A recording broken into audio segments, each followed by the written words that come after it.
Sungura musician legend Baba Alick Macheso pulls out of a festival show due to unrest affecting foreigners nations munyika yeSouth Africa. Baba Alick Macheso vozivisa kuti vamomira maperformance mushure mekunge pane chiitiko chiri kuitika kuSouth Africa chinova chiri kudzinga vana venyika yeZimbabwe nevana venyika dzakasiyana-siyana.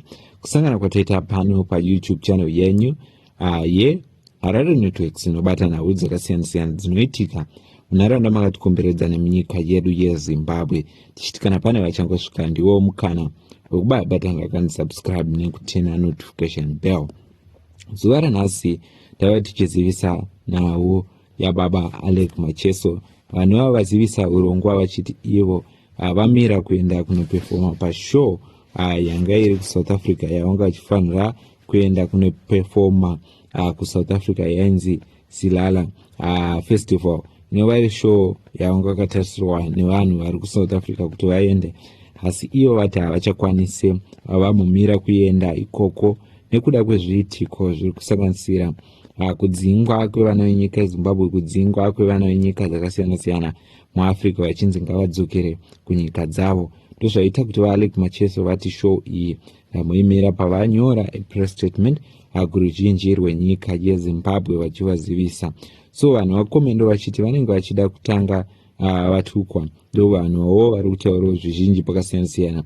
Vamwe vakati ndokuti Alick Macheso zveuku kuteerera zvido zvevanhu kunyanya unoenda mberi mukuru, thanks mudhara. Vamwe vakati saka vaya vari kuzviti vachaita sei, ndo veruzhinjiwo vari kutaura. Vamwe vakati well done king of Sungura. So vanhu vakawanda vari kufara kuti vaita a good move zvavaiudzwa neveruzhinji kuti chimerai kuenda kunofadza vanhu vari kudzinga vana venyika yeZimbabwe. So according to news maererano netsamba yavanyora, Zimbabweans a musician icon for Sungura, Alick Macheso, has announced that he will no longer perform at this year's Silala Festival in South Africa, citing security concern related to unrest affecting foreigners.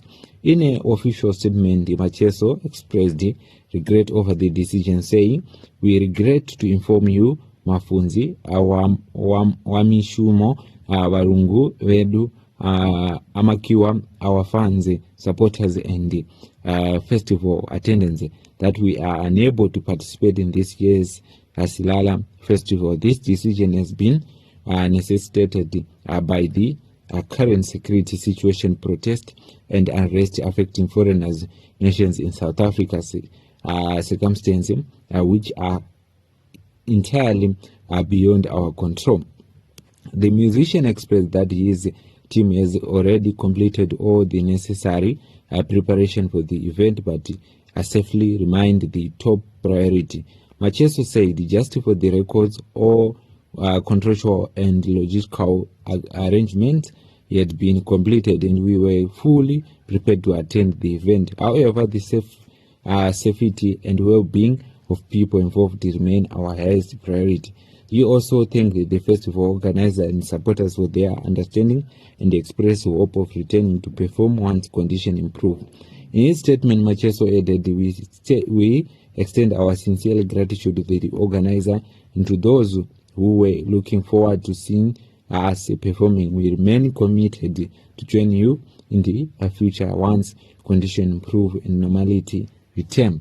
The award-winning artist encouraged people to remain peaceful and united during the difficult period. He concluded by saying, we encourage everyone to promote peace, unity, tolerance, and mutual respect during these challenging times. Music transcends our borders, and together we can build a strong and more inclusive community. Macheso ended his message by thanking his fans for their continued support and understanding as he and his team prioritize safety of every involved. Leo mashoko ava Alick Macheso vachitaura, so veruzhinji vaita kuti vataurawo, vamwe vachifara, vamwe vachitaurawo mashoko akasiyana-siyana.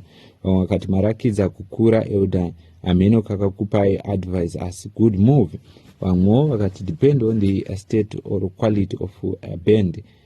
Ndo mashoko veruzhinji vamwe vakati do the video Mr. Macheso please. Umwe munhu anogona kunyora come live sir. Vamwewo vakataurawo zvakasiyana-siyana vakati zvido zvevanhu kunyanya ndizvo zvaita tive pano nhasi. So ndo mashoko aVaLick Macheso ndizvo zvotaiva tikabata pano paRadio Networks, but tinobata nhau dzinenge dzichiitika.